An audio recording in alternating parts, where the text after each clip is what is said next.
What's up, everybody? Happy Monday. Hope all you're having a great day so far today. Hope you all had a great weekend. Getting into this episode of GH, you know what? I'm happy. Before I get into this episode, I'm happy that the writer strike is over. I am. You know, a lot of writers could start getting back to work and whatnot. My only thing is, I'm gonna miss the scab writers for this show. I'm gonna miss the scab writers. I feel like they did a lot of good shit on this show, so I'm definitely gonna miss them. But getting into this episode, I'm gonna be honest with y'all 1,000%. I don't give a shit about Drew. I'm gonna be real. I don't care about the Drew character at this point in time. He can go. I mean, Cameron Mathison, I like him as an actor. I really wish that they would have brought him on as somebody different. Recasts for me are very hit or miss. You know what I'm saying? Like when they recast the role, it's very hit or miss because I don't feel like Cameron Mathison fits the role of Drew. I really don't think he do. I think he was better suited for something else. You know what I mean? I feel like they missed the mark with him with that character. That's just my opinion. I don't even know why I think Nina going to the hospital to check on Drew honestly was just her guilt because she feels guilty that he's there. But my opinion, I don't really feel like it's her fault that he's there. I think it's 100% Drew and Carly's fault that he's there. For her, the whole insider trading thing, and for him being dumb enough to put Carly and her family above his own, you know, child and stuff like that, and sacrificing himself. That was a stupid move on his part. So he only has himself to blame for this. You know, I feel like it's nobody's fault but Drew's that he's in prison. Now he got his ass beat. That's his fault. And to be a Navy SEAL and get your ass beat, I'm like, really? Like, as a Navy SEAL with, you know, accommodations and all that, like, you know how to handle yourself. So the fact that they got the drop on him and they beat him up, it's like, he should do better. But yeah, I just feel like that was just foolishness. I really don't care for Drew. Carly could be mad all she wants to, like, oh, I thought Sonny had people watching him, da-da-da-da. I'm like, well, shit, they not gonna go to the shower with him. He was beaten in the shower. You think Sonny's people can keep an eye on him in the showers? Like, no, they can't go everywhere with him. So, I mean, protection in prison is very limited. You know what I'm saying? You got guards all around the place. Unless you got guards standing outside the showers, it ain't gonna work. You know what I mean? And besides, there's people in prison like Cyrus who could probably pay off or scare a guard into jumping over to their team. And like Sonny said today, it's a bunch of enemies in there that he has. You know what I'm saying? Even though I'm pretty sure Cyrus was behind this, of course, 1,000%, I believe Cyrus was behind this. But she can't be mad at Sonny or anybody. And I'm pretty sure she's going to blame Ava for this because she feel like the only reason Drew was even attacked was because he was asking questions about Austin. So naturally, she's probably going to blame Ava. That's what Carly do. You know, I got my days where I like her. I got my days where I don't. But she just does not take accountability for shit. It's like she just passes the buck to anybody but herself, or Drew for that matter. And that's where they need to pass the blame towards. But yeah, Nina, she just need to stay away from that hospital. Ain't no reason for Nina to be at that hospital because once Carly saw her, it was on and popping. She just looked at her in total disgust, like, bitch, why are you here? I'm like, Nina, stay away. Just go away. So moving on from that, it's crazy to see how tall Jake got. Like, every time I see Jake now and to see the way he's towering over Elizabeth, it's insane. I do respect his honesty though, because most teenagers are not that honest with their parents. Like, usually the parents catch them in a lie, but he came to his mama to tell her the truth. You know, like, oh, I lied. You know, I was really with Charlotte when I said I was going to be with one of my friends. At this point, I'm going to get on more of that in a minute, but I do feel bad for Jake once he found out what happened to Drew, because I agree with Elizabeth. Jake has lost a lot of father figures, you know what I'm saying, in his life. And Lord knows that boy had a lot of father figures. No shade to Elizabeth. No, I'm lying. It is some shade to Elizabeth. But he had a lot of daddies. You know what I'm saying? He had one mama, but a whole bunch of daddies. I'm just saying. A mess. But I feel bad for him, you know what I'm saying? It's like every time he turn around, he get close to somebody, a father figure, he loses them.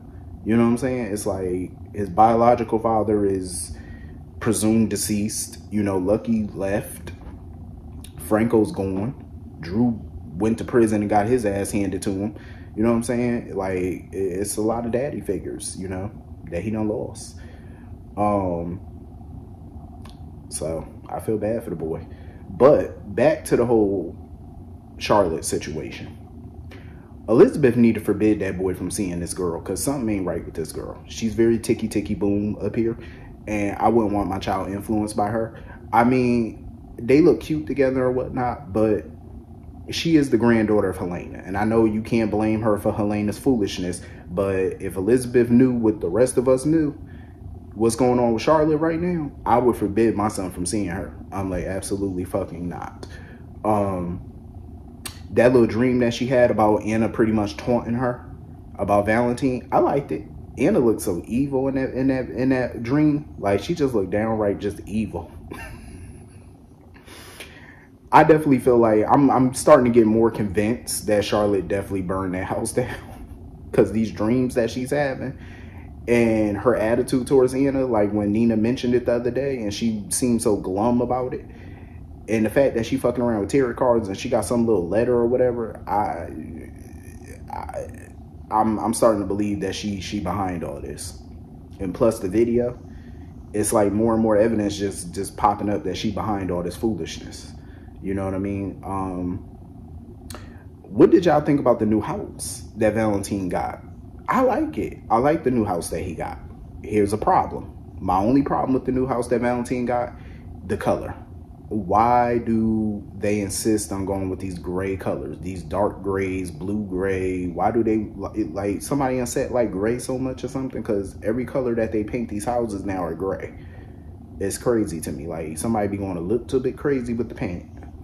But I like it though. I like it. And that's what I said the other day. You can say whatever you want about Frank Valentini, but when it comes down to doing sets and keeping it in the budget, yo, the one thing I will say about Frank, he gonna give us a new set. It's very different from other daytime dramas, because other daytime dramas are very limited in what they can do, especially set wise, because you see the same set all the time on those shows like B&B, Y&R. You see the same sets all the time. At least on GH Bitch, we get some new sets here and there, you know, very, you know, frequently we get new sets, so I appreciate that. But yeah, Valentine need to get that little girl under control, because something is very not right with her. She messing around with tarot cards and all that voodoo hoodoo. Absolutely not. Something need to give with that kid. I am glad that Portia, you know, apologized to Anna for going off on her and stuff like that, because I feel like that apology was due, because you can't blame Anna for what happened to Curtis. It wasn't on Anna. You know what I'm saying? You should blame whoever the shooter was for shooting in a public place in the first damn place. I mean, if you're going to take somebody out, do that shit when there ain't a whole bunch of people around. You know what I mean? Like, her taking her fury out on her was just fucked. So anyway, Anna gonna have to figure out her situation with Valentine. Like, she really is, because this shit getting toxic by the second between her and him. He lying to her, his daughter psychotic. I'm like, get it together. I kind of felt bad for Sonny though, when he saw TJ and all them celebrating and stuff like that, how glum he looked.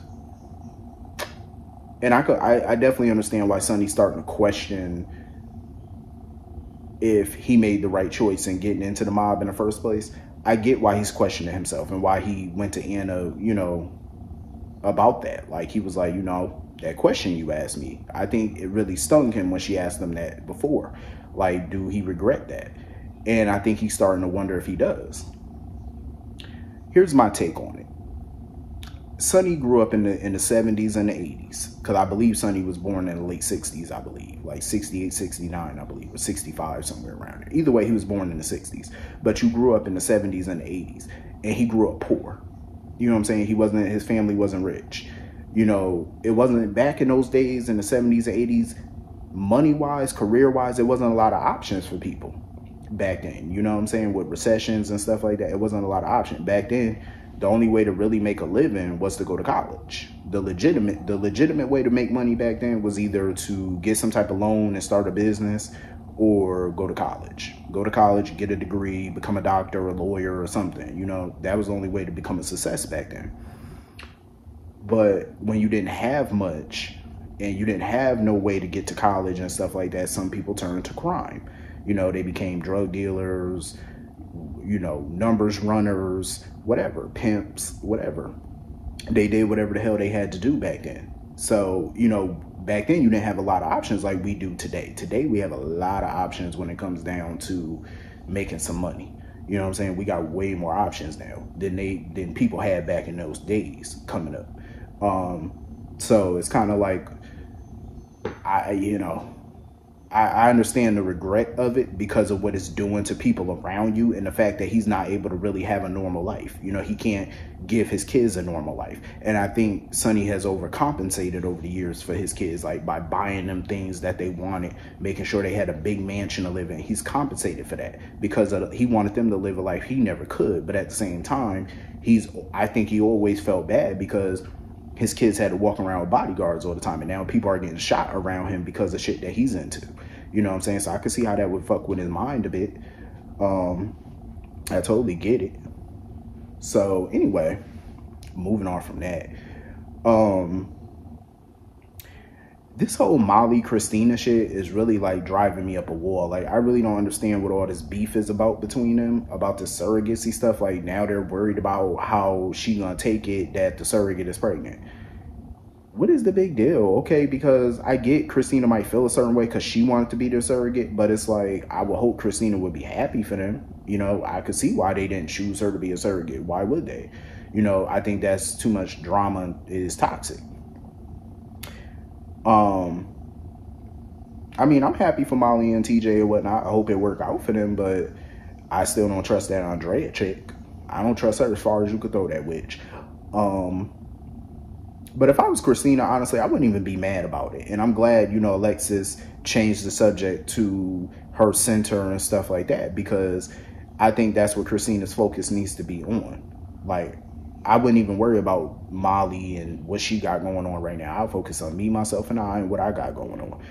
And I could definitely see, you know, Christina was getting an idea because now she needs to fundraise and stuff for this center. And I think she probably gonna have Blaze perform or whatever, you know, get a crowd up in there, get people to open up their wallets. I think that'd be a dope idea. I love that scene between Blaze and BLQ though. I'm happy that BLQ got Blaze to sign with her and whatnot, even after the hit piece came out, because Lucy was so fucked up for that hit piece. I know Lucy ass was behind that hit piece. You know, trashing BLQ in the media and stuff like that. Like, that shit was, it was so uncalled for. Like, I understand Lucy pissed at her, but I'm like, to trash her in the media like that and talk about her throat getting slashed. Lucy ain't shit. I know she was behind that, because who else gonna be behind that? I don't see Maxie doing it. Then again, but I really felt like Lucy was behind that hit piece. But I'm glad that Blaze didn't care. Blaze didn't care about that. You know what I'm saying? About why she got fired from Deception. Blaze didn't care. She was like, listen, I'm all about the music. And I feel like for Blaze, you know, she definitely feel like she owes BLQ for that, you know, helping her out with Link and standing up to him for her or whatever. So I think that's what that is too. You know, she feels like she kind of owe her in a way. And also because, you know, they're both females in the industry, so I think she signed with her because she felt like BLQ would understand her. You know, like BLQ would get her. And I definitely feel that. You know, BLQ would understand her and whatnot in a way that, you know, other managers probably wouldn't understand her. So I think, you know, that's probably another reason why she signed with her. But I'm happy for BLQ. I'm glad that BLQ getting her career in the music game off the ground and whatnot. You know, good for her. You know, I think her and Blaze could do real shit, and I really hope that, you know, this translates into a record label or something for her, because I think that'd be pretty dope too. You know what I mean? Like I said, if they get LMB off the ground, that'd be hot. Making a modern day record label, I think it'd be pretty dope. So anyway, I think that's everything in this episode. Hit the comment section. Let me know what you all thought, and I will see you all later. Have a great day. Peace.